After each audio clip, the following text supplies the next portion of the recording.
This video from Sharp Help, we're taking a quick look at how to clear the head-up error message on the XEA range of registers. In this video I'm using the XEA303 UK model, but the process for clearing the error will be the same on the 406 and 40S models. Okay, so you can see that I'm in the reg mode, ready to process a sales transaction. When I type in any buttons, any amount of money, the buttons are totally unresponsive and the head-up error message is showing on the operator display. The normal resolution for head up is to just press the CL button, but on this occasion CL or clear doesn't do anything. You can see the message temporarily disappears and then comes straight back up. So currently I'm unable to use the register. What head up means is that the platen arm for the either the receipt or journal hasn't been closed back properly, or the till thinks that. So the only resolution is to check out what's going on in the printer.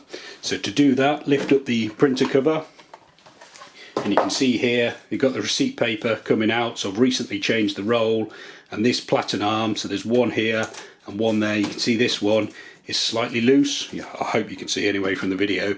All you need to do, if this is the case, if there's a bit of give in it, is basically push it here,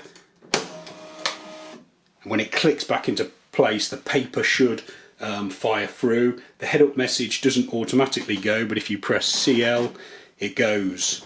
So now what we can do is feed the roll, the rest of the paper, back through the receipt slots.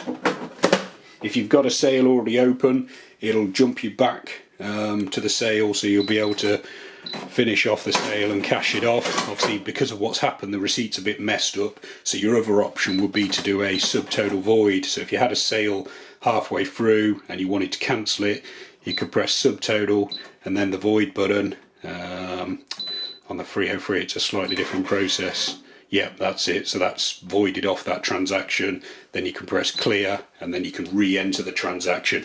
It's just to stop the customer getting a receipt that looks a bit messed up. So just show you fully, if that didn't clear the error, so if it wasn't a case of pushing it down, basically this platen arm is what, that little roller there is what feeds the paper through, and then on this side, you can't see it but hidden away, is the thermal print head, which is what actually does the printing.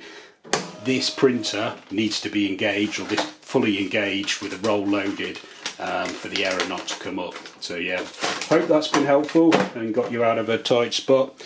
We've got plenty more videos showing you how to get the best out of the XEA303 and plenty of other Sharp cash registers. Some of those videos are probably appearing on screen now, so you're welcome to check those out. You can also subscribe to this YouTube channel or visit sharphelp.co.uk for more. Thanks for watching.